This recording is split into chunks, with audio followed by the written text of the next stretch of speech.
One day, one goal, one goodness. Hai, civil society. Anda pasti pernah berpikir orang itu sangat beruntung, sudah hebat, sukses lagi. Sedangkan Anda masih seperti begini-begini saja, tidak ada perubahan dan kemajuan. Padahal apa yang orang tersebut itu lakukan, Anda juga telah lakukan. Bahkan dapat dikata Anda lebih keras dalam bekerja. Bahkan yang lebih hebat lagi, banyak tokoh-tokoh sukses dunia itu lahir dari proses yang sangatlah kompleks, bahkan terkadang dianggap impossible. Sebut saja seperti Albert Einstein yang semasa kecil dianggap bodoh dan tertolak di banyak sekolah, Jack Ma yang ditolak puluhan perusahaan karena dinilai tidak qualified, bahkan Abraham Lincoln mengalami kegagalan dan kekalahan selama 20 tahun secara terus-menerus sebelum menjadi presiden ke-16 Amerika Serikat. Tentu kita bertanya, kenapa mereka bisa sukses dan bangkit dari keterpurukan dan penghinaan? Ternyata jawabannya adalah mereka memiliki self-concept atau konsep diri positif yang menstimulasi respon dari apa yang telah mereka lakukan. Keep going and you will succeed. Keep going and you will succeed. Failure is not the end of your story. Anda bisa saja mendapat pembelajaran yang baik dari berbagai video motivasi yang Anda tonton di YouTube, yang membuat Anda menggebu-gebu untuk dapat mewujudkan doktrin yang disampaikan. Atau pembelajaran hebat dari workshop self-improvement. Sehebat apapun materi yang diberikan, akan bernilai nonsens apabila Anda memiliki konsep diri yang negatif. Tonggak paling awal dalam teori konsep diri adalah seorang filsuf yang bernama René Descartes. Ia mengusulkan bahwa keberadaan seseorang bergantung pada bagaimana ia memandangnya. Ia menandai dimulainya era modern dalam penyelidikan ilmiah yang menjadi cikal bakal munculnya psikologi. Era modern ini berlangsung dari abad ke-17 sampai abad ke-19 Masehi. Descartes itu dikenal dengan pernyataannya yang masyhur, yaitu cogito ergo sum. Aku berpikir maka aku ada.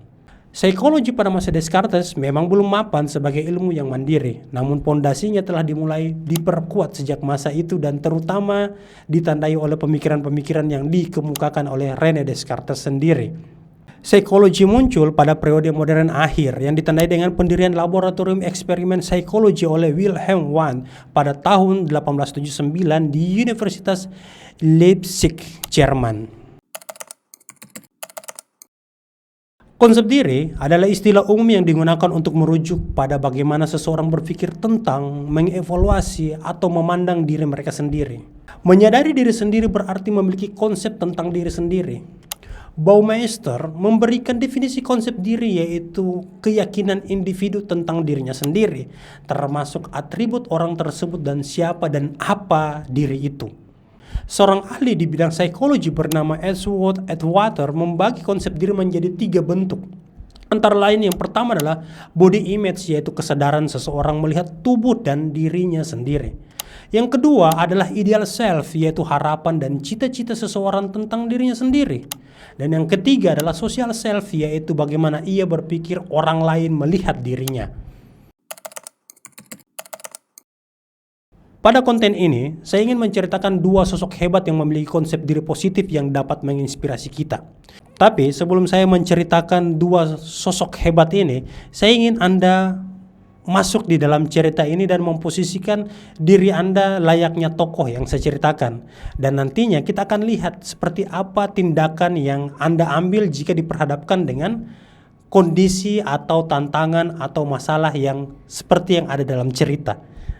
Yang pertama adalah Abdurrahman bin Auf.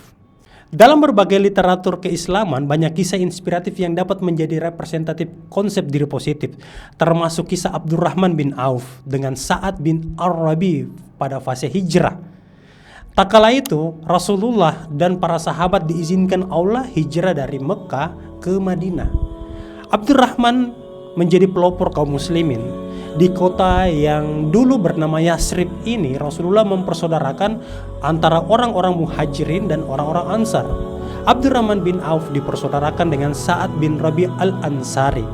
Sa'ad ibnu Ar-Rabi'ah adalah seorang ansar di Madinah yang kaya raya di masanya. Dikisahkan oleh Rafi Sapuri dalam bukunya Kisah-Kisah Teladan, suatu ketika Sa'ad berkata kepada Abdurrahman setelah dipersaudarakan, Aku adalah orang terkaya dari kaum Ansar. Aku akan membagi separuh hartaku kepadamu. Aku juga memiliki 2 istri. Maka pilihlah mana yang paling menarik untukmu di antara keduanya. Sebutkan namanya, maka aku akan menalaknya. Jika iddahnya sudah habis, nikahilah dia. Seperti itulah tawaran yang diberikan oleh Sa'ad kepada Abdurrahman. Tapi Abdurrahman hanya mengatakan bahwa semoga Allah memberkahimu atas keluarga dan hartamu. Abdurrahman tidak memanfaatkan tawaran istimewa itu dengan menerimanya tanpa kerja keras. Ia malah meminta hanya ditunjukkan di mana lokasi pasar. Ia mengatakan, cukuplah engkau tunjukkan kepadaku di mana lokasi pasar kalian berada. Lalu kaum Ansar menunjukkan kepada Abdurrahman pasar Bani Qainuqa untuk dapat memulai berdagang hingga menjadi salah satu sahabat terkaya Rasulullah. Yang kedua adalah Abraham Lincoln. Abraham Lincoln juga adalah salah satu contoh orang yang sukses dalam meneladani kegagalannya. Bayangkan saja, Lincoln mengalami kegagalan demi kegagalan dalam hidupnya selama 20 tahun. Gagal dalam bisnis pada 1831, dikalahkan di Badan Legislatif pada 1832, gagal menduduki Dewan Pemilih pada 1840, gagal menjadi anggota Kongres pada 1848, gagal menjadi calon anggota Senat pada 1855, bahkan gagal menjadi presiden pada 1856. Wajar saja banyak orang yang menganggap dia bodoh jika terus memaksakan dirinya berada di dunia politik.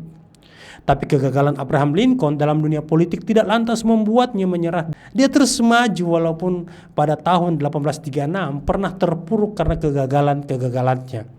Abraham Lincoln berhasil menjadi presiden Amerika ke-16 pada tahun 1861 dan juga sebagai salah satu presiden tersukses dalam memimpin bangsanya, menghentikan perang saudara Amerika dan menghapuskan perbudakan. Pembelajaran Abdurrahman bin Auf dan Abraham Lincoln itu sangatlah luar biasa.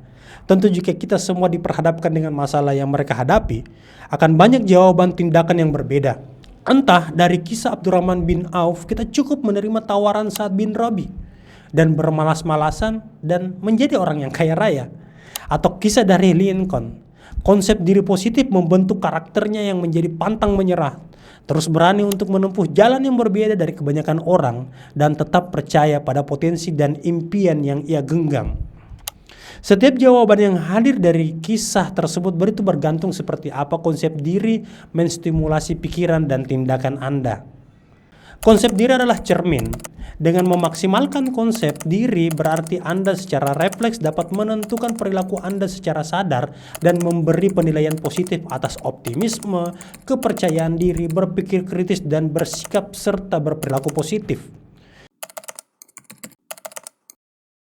Di sini terdapat 4 poin peran konsep diri yang dalam keseharian tidak boleh kita abaikan.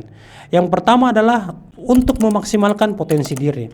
Apabila Anda memiliki konsep diri yang sehat, bahwa Anda percaya Anda bisa melakukan ini dan itu, Anda bisa membuka potensi Anda ke hal-hal yang bahkan tidak pernah Anda pikirkan sebelumnya. Yang kedua adalah membantu Anda mencapai keinginan Anda dalam hidup.